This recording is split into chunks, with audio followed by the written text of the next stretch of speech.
Hello everyone, today we have new video review, and as you can see, this time we are going to check fresh release from Miniart. It is molded in 1/35 scale and it copies Grant Mk.II. So this is an April release, it should be already available, and we have a commercial sample. We are going to open it and check what is hidden inside and why it is different from the previous versions. So first of all, I have to say that this is not an interior kit, and here you can see that we do not have any mention of this. Nevertheless, we have 6 decal options, it's written here, PE is included, workable tracks, and here you can see comparison with my hand, so it's pretty much standard box size for Miniart. Here we have some information about the kit, and then on the other side we have all 6 marking options depicted in a form of a color profile, let's say. So let's open it. It's a top opening box, so just give me a second. Okay, and here's what we have inside. So as I said, this is not an interior kit, hence this empty space here. Nevertheless, it should be quite detailed outside. And here we have assembly manual, but we will check it a bit later. First we are going to start with these plastic parts. As you can see, they're packed into the sealed plastic bag, so I'm going to cut through in order to check what is actually hidden here and how Grant Mk.II is copied in 1/35 scale by Miniart. In the meantime, let me remind you that you can support us. We have special donate button on our website, and it is quite easy because it's done via PayPal, so it's also safe and you decide how much we will get. So if you want to help us, just go to our website and click on this button, choose the amount, and it will be sent directly to us. So first of all, we have here this nice envelope. As you can see, it is quite white, unusually white I would say, but here we have PE thread, so it is unpainted obviously, and it will be used for external detailing only. But as you can see, we have a lot of small parts. Here you can see comparison with my fingertip, so be careful while working with this old stuff. So maybe I would recommend to use sharp tweezers, because otherwise it will be really tricky to get something on the right spot. Next we have the another plastic bag, so I'm going to open it. And I will show you what is supplied there. Okay, so this plastic bag was dedicated to decals. Here we have decals sheet, and as you can see, it is printed in decograph, so printing quality is really nice, and we have all necessary symbols for 6 marking options. And next we have also this. So this is a clear plastic sprue. As you can see, here we have various periscopes for hatches, and molding quality seems to be fine, but there are no masks included, so if you would like to cover it somehow, you will have to do it with your own tools. Next we are going to start with clear plastic frames, so just give me a second. I will show you what do we have here. So first of all, we have this big plastic sprue. Let's zoom out a bit. Now you should be able to see it. So here we have main hull parts. As you can see, these are separate panels. They will have to be combined together. There are some separate hatches. As you can see, we have special cutouts, so you can open them on your model and expose what is hidden inside. But this is not an interior kit, so maybe it will be handy for figurine placement, I don't know, but definitely not for showing the interior of this model. Okay, next we have, it's a 6 and also 6 more plastic sprues. So here we have track pads. These parts will have to be connected together, and then you'll have tracks ready to be installed on the tank. Okay. Next we go on with suspension parts. So as far as you can see, suspension parts are given on 3 plastic sprues. Or no, just give me a second. Yeah, you can see more, so it's 6 plastic sprues. I will show you only one. So basically here we work with standard M3, M4 ball geese suspension. So as you can see, it should be glued out of separate parts, so be ready for such design. And it shouldn't be difficult, but it will require some time, and as you can see, molding quality looks really impressive. Here you can check everything closer, and let's flip it over. Here, all these parts from the opposite side. Okay, next we have these two plastic frames which are dedicated to mix of various parts, so I'm going to show you only one because there is no need to show the same again and again. So here we have the idlers, also we have some parts for external detailing of the hull, as you can see, also the fuel tank covers, etc, etc. Some Pioneer tools here, and molding quality seems to be fine. Just be careful with these thin parts because they're really easy to get broken, and then it will be really difficult to fix them. Next we go on with another set of Pioneer tools. We can zoom in. Now you should be able to see it. Okay. And next we have track teeth, and as you can see, they're molded as a separate parts which will have to be connected with track pads. So be ready for this assembly process. It will be really tedious. There is no template for the assembly, so if you want to have one, you have to let's say invent something yourself, but there is nothing included in the kit, so it will require some due care. Next we have two identical plastic sprues that are dedicated to the drive sprockets.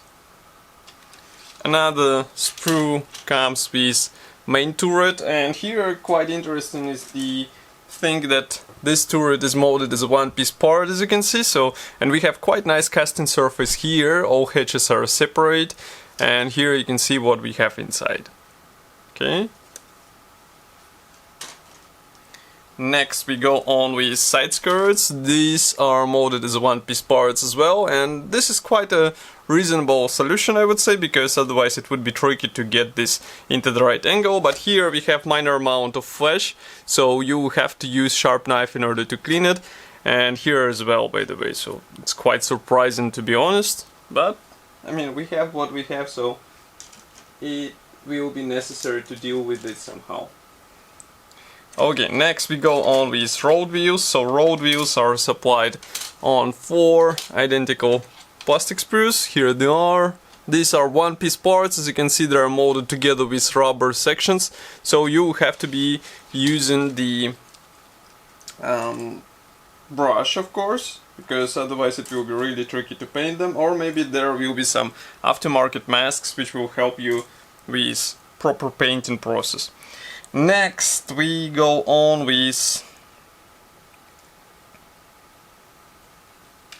another plastic sprue which is dedicated to various hatches. As you can see here, these are minor hatches which will be installed on the main hull, and they can be opened as well because, as you can see, they're detailed inside too, which is really cool because not that many manufacturers actually copy these features.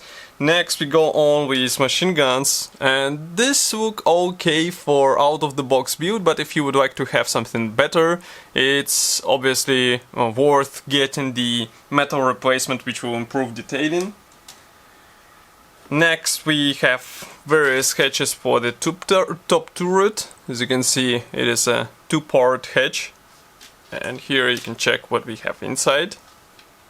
Okay, next we go on with main hull parts. These are side panels, and as you can see again, doors are molded separately, which is really cool because you might place some figures inside, and it will be a really useful thing for such idea. Next we go on with various stowage sacks and also the tarp which is placed on the tank, and as you can see, it looks really cool. As far as I remember, it was also sold as a separate kit, but here we get it inside, and it might be handy for fine detailing of your tank. But you can also, let's say, not use it, and then final result will be also quite nice. It is your call whether you want to have it on your model or not. Okay, next we go on with this plastic frame, so we are going to zoom out a bit. So here we have various hull parts again. This is mainly rear section, and here we have the stowage box which should be glued out of separate sections. Next we go on with special tarp cover for the main gun. Let's zoom in. Now you should be able to see it. it looks okay in my opinion, but now of course you will have to send this place where these two halves join together. Inside, as you can see, we have some guiding pins, so it should help you with proper alignment. Okay, next we go on with another set of tarp. As you can see, this is a folded tarp, so it will be placed on the tank. And the last but not the least is the white sprue with main hull parts. This will be used for the lower section, so here we have side panels, also the top panel, and if you flip it over here you can see them from the opposite side. So riveting looks really cool, and of course it's worth using it for some weathering ideas, maybe for some scratches, maybe for some rust, because I mean it's a shame not to expose them on the model. Next we go on with assembly manual. So this one is printed in form of color printed brochure with short list of the features here. Let's open it. Here we have two first marking options. One comes from USA June 1942, and here we have already the El Alamein November 1942. Next we have Tripoli, January 1943, and another one, Australia, early 1943. Here we have parts map. As usual, there is no mention of which parts won't be used, so be careful. Assembly process starts with lower hull section. As you can see, there are still some inner sections which will have to be installed. No matter whether you want it or not, it will be used for the rigidness of the whole structure. Here we continue with engine deck. There is no engine included, as you remember. Next we continue to assemble the main gun turret, and it is assembled out of separate sections. And barrel is a one piece here, but of course if you want to have something better you can get the metal replacement. Here we installed these side panels for the main hull. Next we continue with engine deck and various tools on it, which is really surprising that it is already installed on the tank. I thought it will be on the last stages. Next we continue with superstructure, let's say. As you can see, it is installed with help of separate panels. Next, here we install the main gun with this special cover. And note that only for the variant 2.3 you have to do it, and here you do it without cover. So it's not like you can apply it on the all options. Here, by the way, you can see the tracks assembly process, so it's not as easy as it might look to be, so be careful with this. Next we continue with side skirts. Here we install various clamps for the Pioneer tools, as far as you can see. Next, some headlamps protection, assembly of the main turret, large PE parts for the side skirts. Here we assemble the top turret. As you can see, it should be assembled out of two hulls, as you remember, and then you install the machine gun and you're pretty much good to go. Here you install it onto the tank, you have colors chart. Next we have the marking guide. I'm not sure for which marking option is this one. It's a layout of rucksacks, bags and folded canvas on the tank if you would like to place it.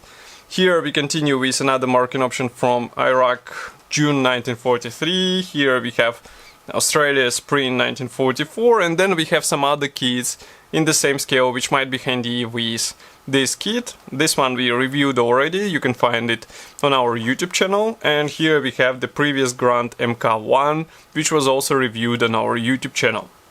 So, as usual, I will be happy to hear your opinion about this kit here in the comment section below. If you like this video, don't forget to press the like button, subscribe to our YouTube channel, and I will see you in the next video review as usual. Thank you for watching and bye!